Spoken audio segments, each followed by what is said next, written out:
Bien, pues si seguimos hablando de lo que está pasando en Norteamérica en el marco de la gira del presidente Gabriel Boric, se ha firmado un memorándum de cooperación con el primer ministro de Canadá, Justin Trudeau, esto en la previa de la participación del mandatario chileno en la Cumbre de las Américas.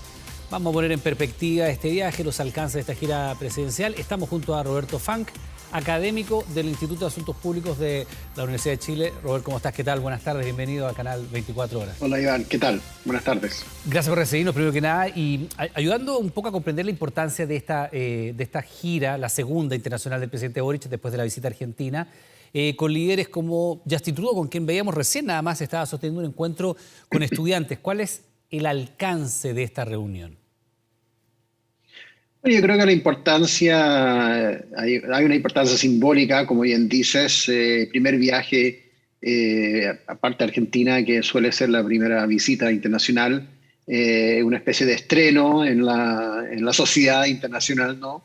Y entonces es bastante notable que ese primer viaje se realiza en Canadá con un líder que tiene muchas cosas, con el cual comparte muchas cosas, ¿no? El líder joven, Trudeau ya no es tan joven, pero cuando llegó al poder era bastante joven, progresista, y creo que ambos líderes comparten una pasión por algunos temas específicos, medio ambiente, temas de igualdad de género, un compromiso con pueblos indígenas, entonces tenían mucho que conversar y eso se ve reflejado en también el memorándum que sacaron. Sí, Robert, corrígenos si estamos equivocados, pero aparentemente también durante el gobierno del presidente Piñera hubo una muy buena relación con el primer ministro Justin Trudeau, y entiendo que eso es parte de lo que habría ayudado a generar esta reunión, porque esta es una reunión que entendemos nosotros, a lo mejor estamos equivocados, pero es la información que manejamos, que habría sido solicitada por el gobierno de Chile, ¿no? Dado que estaba la invitación a la Cumbre de las Américas,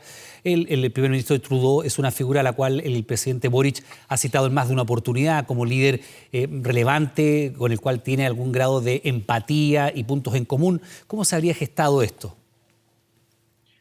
Yo creo que una vez que hay que recordar que una de las quejas que ha aparecido respecto a la organización de la Cumbre de las Américas ha sido la mala organización, y yo sé que el gobierno de Chile, como todos los otros gobiernos, estaban un poco a la espera de cuál iba a ser la agenda en Los Ángeles, si iba a haber visita oficial o no más amplia en Estados Unidos. Al final eso no se dio, y por lo tanto yo creo que el gobierno de Chile aprovechó la cercanía para visitar Ottawa el día previo.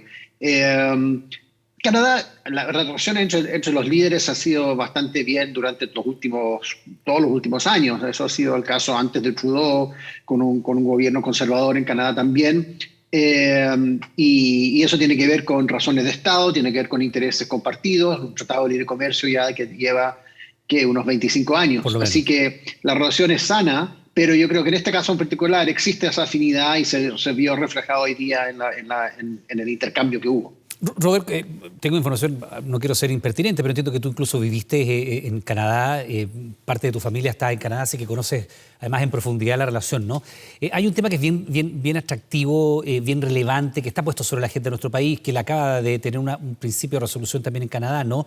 Y que tiene que ver con los pueblos originarios. Hará cuestión de semanas, quizás un par de meses ya, que el mundo en general se impactaba por las noticias que venían de Canadá a propósito de los hallazgos de cientos de cadáveres de niños sepultados en cementerios y en patios de escuelas católicas en general, lo que generó indignación porque evidentemente es un tema que estaba invisibilizado de alguna manera y daba cuenta de la brutalidad de lo que se ha llamado el proceso de colonización, que no es otra cosa que el sometimiento de un pueblo por otro.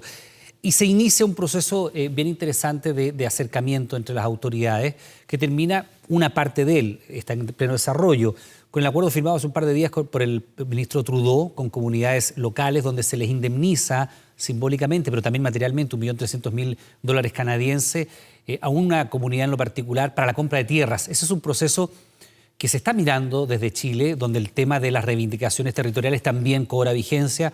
Puede ser un modelo, vamos a decir, exportable o extrapolable, o que nuestro país pudiera mirar con cierta atención. Sí, yo creo que es algo que hay que mirarlo. Canadá, yo creo que hay varios puntos ahí. Primero, que uno suele mirar países países como Canadá, tal vez como ejemplo, ¿no? Y lo que demuestra este descubrimiento de la historia tan trágica, que ya sabíamos que había una historia trágica, pero no se sabía la profundidad y la extensión de lo que había ocurrido con estas escuelas residenciales, demuestra que incluso países que uno tal vez piensa que son ejemplos tienen problemas muy serios y el trato histórico de sus comunidades indígenas realmente deja mucho que desear. Donde hay espacio para aprendizaje es cómo después, cuando esto sale a la luz, cómo reaccionan las autoridades, cuál ha sido, particularmente Justin Trudeau ha tenido un tono que ha sido bastante criticado desde ciertos sectores en Canadá, que es un tono como de constantemente pedir disculpas. Y es criticado no solamente por personas que no le gusta la disculpa, es criticado también desde algunos sectores indígenas que dicen, bueno, ¿para qué nos sirven las disculpas? No nos sirven.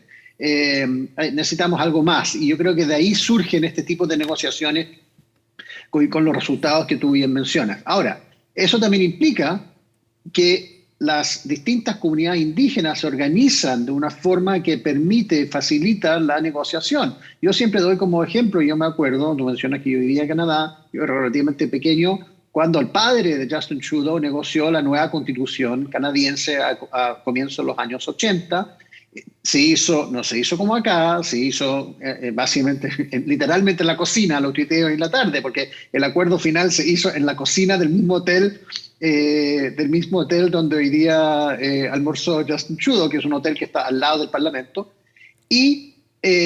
pero se negocia entre los primeros ministros de las provincias, y en esa mesa también estaba el representante nacional de las comunidades indígenas de Canadá. Entonces, ese nivel de organización y representación, obviamente que es necesario para poder negociar y llegar a acuerdos, algo que todavía es bastante difícil en Chile. Entonces, hay lecciones, pero también son contextos bastante distintos. Sí, contexto, eso es bien importante, Robert, porque efectivamente lo que tú describes, que a lo mejor yo no conocía esta historia, interesante conocer, ¿no? De que se haya acordado en la cocina misma del hotel que está junto al Parlamento, la Constitución canadiense de los 80.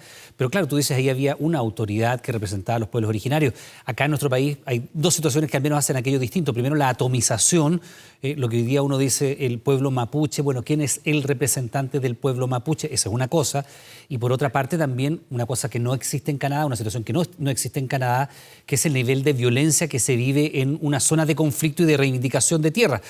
En Canadá, para ponerlo en claro, no hay muertos todas las semanas en zonas que estén en disputa, ¿no? Como sí, triste y lamentablemente, hay en nuestro país, no todas las semanas, pero con una periodicidad que se está haciendo cada vez más constante. Es así. Ahora, se ha visto en el pasado de repente momentos de mucha tensión, de bloqueos. Hay momentos que han tenido que incluso llamar los militares. O sea, tampoco ha sido todo así como negociaciones lindas en un hotel. También hay momentos de mucha dificultad. Pero efectivamente se ha encontrado una forma y ha existido la voluntad de reconocer la deuda histórica que existe con los pueblos indígenas y tratar de avanzar hacia algún tipo de acuerdo. Y hay que decir que también existe en Canadá un sistema judicial paralelo donde distintas comunidades tienen autoridad sobre sus asuntos y sus territorios. No es paralelo como tal, pero sí hay muchas de las cosas que se están empezando a pensar para Chile existen ya en Canadá. Uno puede hacer ese paralelismo porque el caso canadiense, así como el caso neozelandés, se cita permanentemente a propósito del proceso constitucional en Chile, ¿no? Y en el caso canadiense existe este sistema judicial que tú dices tiene un cierto paralelismo con el sistema tradicional, pero entiendo que es muy acotado a temas que sean entre representantes de pueblos originarios y sobre materias muy específicas, lo cual no quiere decir que no estén sometidos. Está muy definido. Que no estén sometidos a la jurisdicción de la justicia tradicional, ¿no? Para ponerlo en castellano, si hay un accidente de tránsito con resultado fatal, no quiere decir que ellos vayan a una justicia distinta, ¿no? Eso se ve en la justicia ordinaria. Si hay un homicidio, si hay una estafa, si hay cualquier cosa que tenga que ser dirimida por la justicia, va a la justicia ordinaria, solamente para temas vinculados a comunidades y entre representantes de ambas comunidades, ¿no?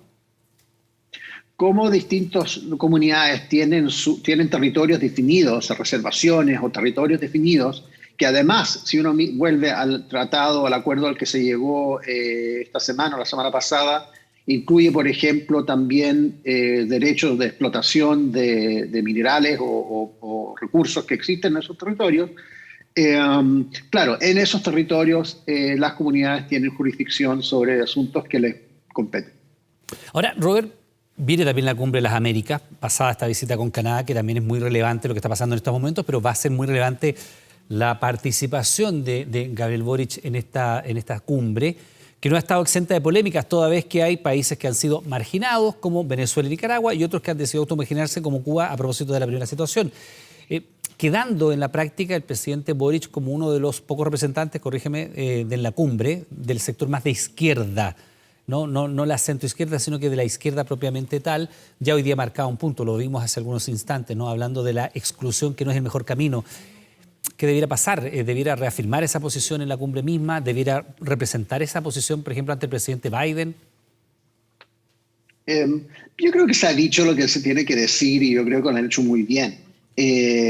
Porque al final dicen, bueno, sería bueno que estuviera presente, pero también fue. O sea, yo discrepo un poco de que Boric de alguna forma está en el grupo de los gobiernos de izquierda, pero los gobiernos realmente de izquierda, como se considera hoy día en Chile, en América Latina la izquierda, esos son los que optaron por no ir. Pero ojo, tampoco, yo creo que Brasil todavía no ha anunciado su decisión final, no estoy seguro, pero Brasil también estaba tanteando con la idea de no asistir.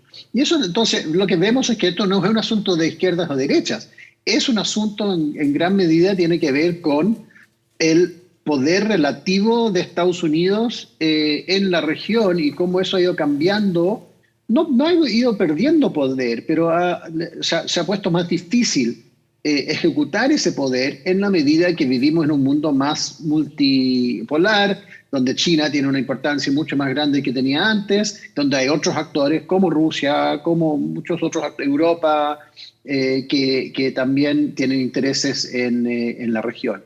Entonces se ha puesto más complejo para Estados Unidos y bueno, los países no fueron. Ahora, yo creo que no va a ser tan polémico como fue antes. Lo que sí demuestra, creo yo, es cómo ha ido girando el espíritu de estas cumbres con el tiempo. Si uno recuerda las primeras cumbres, donde la gran esperanza, de hecho fue el propósito de estas cumbres, fue construir una región de libre comercio, una región de integración comercial y económica desde Canadá hasta Patagonia. Eso fue lo que se anunció en la primera cumbre en Miami en 1994. Y hoy día no estamos hablando de eso, va girando y es cosa de ver la declaración que sacaron hoy día en Ottawa, donde vemos que los asuntos son distintos, los temas son distintos, son género, son el medio ambiente, son Rusia y Ucrania. Muy buena declaración sacaron ambos líderes sobre Rusia y Ucrania. Entonces ha ido girando y por lo tanto tal vez no es tan importante que estén todos los países porque el propósito hoy día es otro. Ahora, también Estados Unidos no es que haya declinado, pero ha perdido este poder hegemónico, ¿no? Que tenía sin contrapeso, y eso ha quedado bastante manifiesto, sobre todo con lo que tú has señalado, la irrupción de China, no solo como actor económico ya hace muchas décadas, sino como actor político muy relevante, ¿no? Y allí hay una situación en la cual también América Latina mira mucho la relación de China con nuestro país en materia económica. No vamos a discutirla, con Brasil, con otros países del continente, la penetración de los productos y economía chilena, o sea, China en nuestros países es una cuestión ascendiente y que va a seguir creciendo. ¿Pierde un poquitito ese poder de hegemonía? ¿Ya no es tan relevante ir a juntarse con Estados Unidos como lo era en el pasado? O sea, sigue siendo importante. Estados Unidos sigue siendo un actor muy importante en la región, un tremendo poder económico, un tremendo poder es la primera militar. Economía del mundo. Entonces, y para América Latina, para la región también, para Estados Unidos la región sigue siendo importante. Lo que pasa es que Estados Unidos no ha encontrado la forma de demostrar su cariño. Sigue siendo importante, pero es mucho más difícil. Te voy a dar un ejemplo. Cuando una empresa china invierte en América Latina, en general las empresas chinas son, y la estrategia de inversión y los lugares donde invierte, es parte de una estrategia que viene desde el Estado chino. La política de inversión, el proyecto de la nueva ruta de seda que se está construyendo en todo el mundo, que son inversiones muy grandes en África, en Asia, es una política del Estado chino. Las empresas norteamericanas no representan la voluntad o la estrategia internacional del Estado norteamericano y por lo tanto es mucho más difícil en un momento en que la política exterior en gran medida se refleja a través de la política comercial, es mucho más difícil que Estados Unidos compita a ese nivel con China porque China tiene mayor control sobre ese asunto. Sí, claro, las empresas americanas responden a intereses económicos, las empresas chinas responden a intereses económicos y geopolíticos. Y eso es una cuestión que es bastante evidente. Robert, antes que se nos vaya el tiempo, venimos de ayer que se conoció en alguna encuesta la CADEM, por ejemplo, y te llevo un poquito a las consecuencias de que puede tener esta gira, donde por primera vez en las últimas semanas se tiende a detener una cierta tendencia hacia aumentar la desaprobación en la imagen del presidente Boric y bajar su aprobación, y en el sentido inverso también con la Convención Constitucional. Se revierten estas tendencias. Sabemos que las giras internacionales dejan imágenes que son muy positivas en términos generales para los mandatarios. Este encuentro con Justin Trudeau, una buena participación hasta donde hemos visto, una buena declaración, en lo que puede hacer el presidente Boric en la Cumbre de las Américas, las bilaterales que pueda tener, las declaraciones y participación que pueda tener. ¿Debiera eso también verse reflejado en una buena siguiente semana para el gobierno en cuanto a imagen? Sí, yo creo que sí. Ahora sabemos que la política internacional normalmente no impacta tanto en la opinión de la gente no, los ciudadanos y ciudadanas no le importa tanto la política internacional, pero se ven imágenes, ¿no? Se ve un Boric que para muchos sigue siendo una persona joven, una persona que no ha sido testeada mucho, y aquí lo vemos funcionando bien, y comunicando y negociando y conectando con distintos grupos, con empresarios. Hoy día Boric habló muy bien con un grupo de empresarios canadienses, con estudiantes y con líderes, y eso ayuda para ubicarlo a nivel de líder regional e internacional.